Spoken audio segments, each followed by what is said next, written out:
बर्फानी शिवरी दहानी, भूखे को अन्न देता प्यासे को पानी रे, दुनिया दीवानी शिव की दुनिया दीवानी। बाबा बर्फानी का एक ऐसा दर जहां पहुंचकर हर भक्त खुद को धन्य महसूस करता है, भोलेनाथ के बार बार दर्शन करना चाहता है। कहते हैं कि अमरनाथ की इस गुफा तक पहुंचने के लिए कभी महादेव ने भी यात्रा की थी। ऊंचे पहाड़ों के बीच बसी इसी गुफा में मां पार्वती को अमृतत्व की कथा सुनाई थी। उसी राह पर हर साल हजारों श्रद्धालु निकलते हैं और पावन धाम में भोले के दर्शन करके वापस लौटते हैं। इसी वापसी में एक दिन कुछ ऐसा भी हुआ जिसकी किसी को भनक तक नहीं लगी। श्रद्धालुओं से भरी बस पर आतंकियों ने अंधाधुंध फायरिंग शुरू कर दी। उस दिन भक्त बाबा बर्फानी के दर्शन कर बालटाल पहुंचे थे और इसी खतरनाक वापसी को समझने के लिए न्यूज़ नेशन भी बालटाल पहुंचा, ठीक उसी जगह पर जहां से उस दिन हमले वाली बस ने अपना सफर शुरू किया था। हम इस वक्त बालतल में हैं और अगर हम बात करें सिक्योरिटी की तो सिक्योरिटी के पुख्ता इंतज़ाम हमें यहाँ देखने को मिल रहे हैं।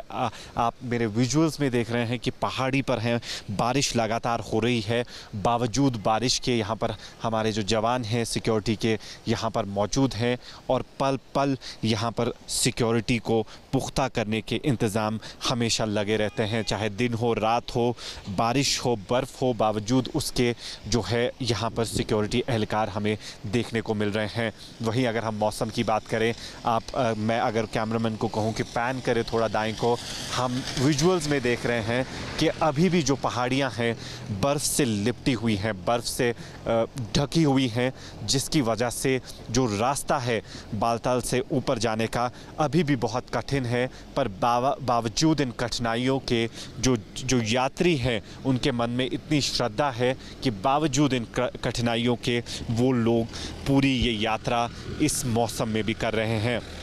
सिक्योरिटी बहुत बड़ा कंसर्न है अमरनाथ यात्रा का, जम्मू कश्मीर सरकार के लिए, जम्मू कश्मीर की सिक्योरिटी एजेंसीज़ के लिए। और इस बार भी जो अमरनाथ यात्रियों पर अटैक हुआ था उसके बाद पूरे कश्मीर में स्पेशली जो रूट चाहे वो अनंतनाग खनबल से पहलगाम की तरफ जाना हो या खनबल से श्रीनगर और श्रीनगर से बालतल की तरफ आना हो, हर जगह पर चप्पे चप्पे पर सिक्योरिटी जो है मौजूद है।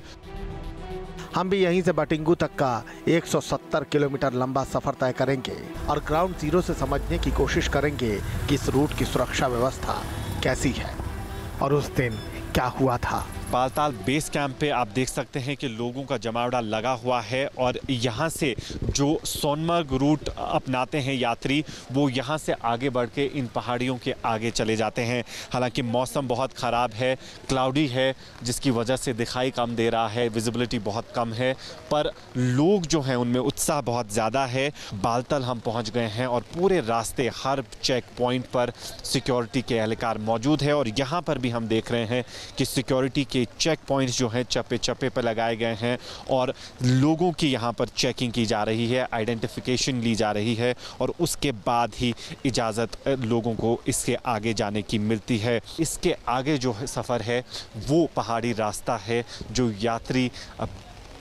यात्री पैदल तय करते हैं, कुछ यात्री घोड़ों पे भी चले जाते हैं। और इसके आगे गाड़ियों को इजाज़त नहीं है क्योंकि रास्ता फिर पहाड़ी हो जाता है और यहाँ तक जो है चेक पॉइंट्स लगते हैं और इसके बाद फिर यात्रा शुरू हो जाती है। बालटाल में 2 चेक पोस्ट से गुजरना पड़ता है। ये पहला चेक पोस्ट है जहां एक्सरे मशीन से तलाशी ली जाती है, जिसके बाद शुरू होता है अमरनाथ गुफा का सफ़र।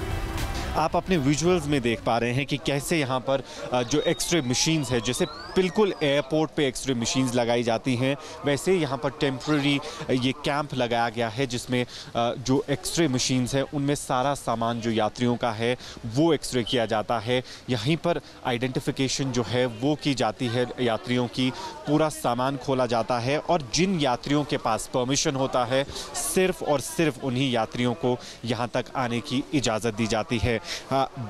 बेस कैंप जो है पहलगाम रूट का चंदनवाड़ी नुनवन में बेस कैंप है। और अगर हम सोनमर्ग की बात करें तो जहां हम मौजूद हैं इस वक्त बालताल, तो ये वाला कैंप है। बहुत सारे लोग जो हैं इस रास्ते भी अमरनाथ यात्रा करते हैं और बहुत सारे लोग जो हैं अभी भी यहाँ पर पहुँच रहे हैं और सिक्योरिटी के इंतज़ाम जो हैं वो पुख्ता लग रहे हैं। इससे पहले जो चेक पॉइंट आता है वहाँ गाड़ियों की तलाशी ली जाती है और परमिट देखी जाती है। हम इस वक्त बालताल के बेस कैंप पे है और सेकंड लास्ट चेक पॉइंट जो है यहाँ पर है, आप देख सकते हैं अपने विजुअल्स पर।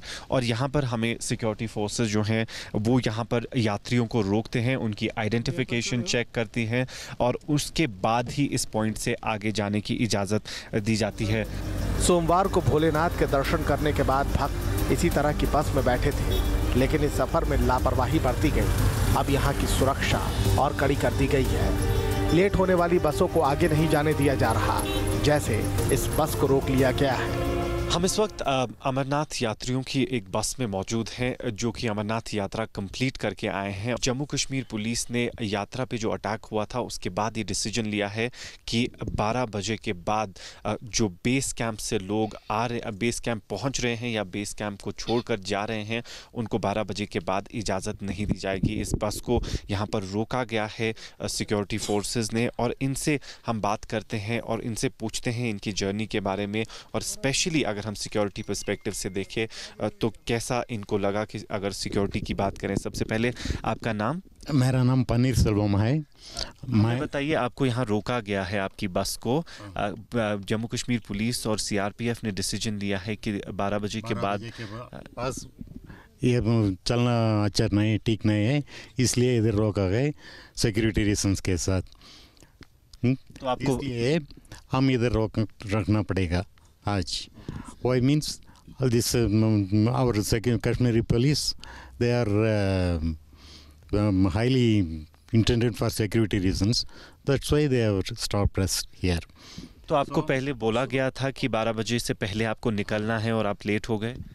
12 बजे के पहले हम लोग निकलना है, लेकिन तो निकल नहीं सकता। अभी तो 12 बजे हो गया, सिक्योरिटी रीजन से इधर रोका। सुरक्षा व्यवस्था और ज्यादा कड़ी होने से लोगों को थोड़ी परेशानी तो हो रही है, लेकिन वो इससे खुश हैं। साथ ही इनके जोश में भी कोई कमी नहीं आई है। मैं तो 15-16 साल हो गए लगातार आंदे नूं, कोई उरे खतरा नहीं है। ये तो गड्डी कार्रवाई तो बाहर गई सी, मिलिट्री फुल लगी हुई है, 60 एयरफोर्स लगी हुई है। अच्छा काम है, यात्रा तो करनी है, उन्हें धमके नाल थोड़ी डरना, कोई चक्कर ही नहीं। आना जाना चाहिए, सब नूं आना चाहिए। मत्था टेको भोले शंकर दे। पूरी सिक्योरिटी लगा रखी है उन्होंने, पूरे बेस कैंप लगा रखे हैं, ऊपर से नीचे तक सारी सिक्योरिटी लगी हुई है। तो जो लोग अभी बाहर हैं अब और अमरनाथ यात्रा करने के लिए आ रहे हैं, उनके लिए क्या मैसेज होगा? बहुत लोग ये सोच रहे हैं कि ना आए अब, बट आपका मैसेज क्या होगा? यात्री आए, दर्शन करें भगवान के, यहाँ ऐसे तो कोई बात नहीं है। आतंकवादी का कोई सिस्टम नहीं है, भगवान के दर्शन करने चाहिए, पर रात को सफ़र ना करें। कोई डरने वाला नहीं है यहाँ पे, यहाँ ऐसे ही चलता रहेगा। कोई कुछ भी कर ले, चाहे 1 बार अटैक करो, 10 बार अटैक करो, उससे कोई फर्क नहीं पड़ता, क्योंकि यहाँ लोग हर साल बढ़ते जाएंगे, सुविधा बढ़ती जा रही है। आतंकी वारदात वाले दिन किसकी गलती थी, सुरक्षा में क्या चूक हुई, इसे लेकर सरकार ने जांच के आदेश दे दिए हैं, लेकिन बस ड्राइवरों के पास कई सवाल के जवाब मौजूद हैं। जगमोहन जी, आप ये बसेस चलाते हैं जिनमें यात्री यहाँ तक आते हैं, जो परमिशन होता है वो कहाँ से मिलता है और प्रोसेस क्या है उस परमिशन? सर, हम लोग अमृतसर से चलते हैं, जो हमारे उधर से अमृतसर से यात्रा आती है वो तो उधर से लेकर आते हैं। जिनको नहीं मालूम होता वो जम्मू से लेते हैं, रघुनाथ मंदिर के पास, और उधर भी नहीं लेते तो फिर कश्मीर रेलवे स्टेशन के पास मिलती है। 3 जगहों पे ये परमिट जो है मिलता है? हाँ जी सर। और अगर हम टाइमिंग की बात करें, क्या आपको टाइम दिया जाता है कि आप इस टाइम जाए या किस टाइम पे आप ये बस नेशनल हाईवे पे ले जा सकते हैं? और सिक्योरिटी जो साथ में चलती है कॉन्वॉय में, वो कैसे चलती है? वो सर टाइम देते हैं सुबह का, जैसे रात को नई गाड़ी चलाने देते ना, सुबह टाइम बताते हैं 5 बजे का, फिर उनके साथ 5 बजे निकलते हैं। उनके अलावा भी अगर रात को गाड़ी छोड़ते हैं, फिर इनको मालूम होना चाहिए ना भी ये गाड़ी कैसे निकल आई। अगर हमको रोकते हैं, हम लोग खड़े हो जाते हैं, तो दूसरी गाड़ी रात को कैसे चलती है? जम्मू वाली कैसे निकल आती है? पंजाब नंबर को रोकते हैं, हर जगह में आगे नहीं जाना, उधर नहीं जाना, जेके नंबर की गाड़ी कैसे निकलती है? तो अभी इधर से बोला है भी आज सुबह 5 बजे गाड़ी छोड़ेंगे, 9 बजे तक, उसके बाद नहीं छोड़ेंगे। अगर उसके अलावा भी जहाँ से गाड़ी जाएगी कैसे जाएगी, किसकी गलती है? आखिर हमारा सफर सोनमर्ग तक जा पहुंचा। यहाँ भी हमें सुरक्षा व्यवस्था चाक चौबंद नजर आई।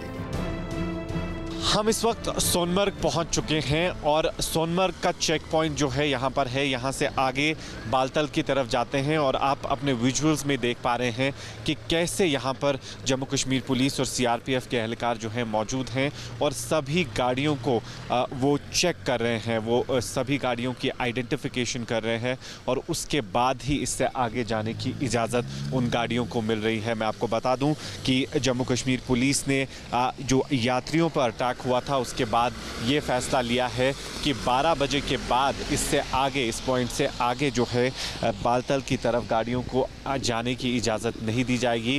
वहीं 2 बजे के बाद गाड़ियों को वापस जाने की इजाज़त जो है बालतल कैंप से नहीं दी जाएगी। ये सारा चेंज जो किया गया है, जो परसों जो अटैक हुआ था अनंतनाग में अमरनाथ यात्रियों पर, उसके बाद लिया गया है। अगर सुरक्षा की बात करें तो पूरे सोनमर्ग में बालतल कैंप में सुरक्षा के पुख्ता इंतज़ाम किए गए हैं और हम देख रहे हैं कि चप्पे चप्पे पर सिक्योरिटी के एहलकार जो हैं मौजूद हैं और सभी लोग जो बालतल बेस कैंप की तरफ जा रहे हैं उन सभी लोगों की आइडेंटिफिकेशन जो है कई जगहों पर हमने देखी ये कि जो पुलिस के एहलकार हैं कर रहे हैं।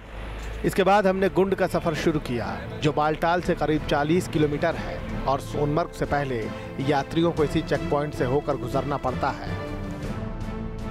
हम इस वक्त गुंड पहुंच चुके हैं। यहाँ से तकरीबन 40 किलोमीटर अगर हम बात करें बालतल कैंप की वो है और यहाँ पर भी बैरिकेड लगाया गया है। आप अपने विजुअल्स में देख पा रहे हैं कि कैसे यहाँ पर सिक्योरिटी एहलकार जो हैं वो हर गाड़ी की चेकिंग कर रहे हैं, आइडेंटिफिकेशन कर रहे हैं।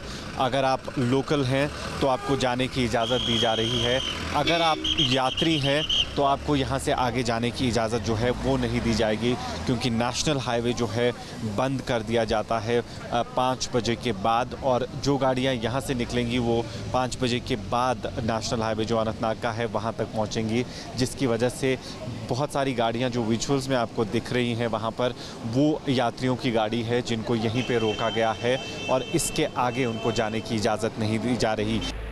हमारा अगला पड़ाव था कंगन, गुंड से 15 किलोमीटर दूर और बालटाल से पहले।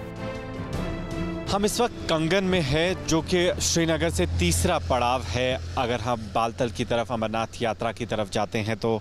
और पूरे रास्ते हमने देखा कि चप्पे चप्पे पर सिक्योरिटी के जवान जो हैं वो यहाँ पर तैनात है। स्पेशली अगर हम यात्रा की बात करें तो उन लोगों की सुरक्षा के लिए हमने देखा कि चाहे वो जम्मू कश्मीर पुलिस हो, सीआरपीएफ हो या आर्मी हो, सभी के जवान जो हैं यहाँ पर तैनात रखे गए हैं।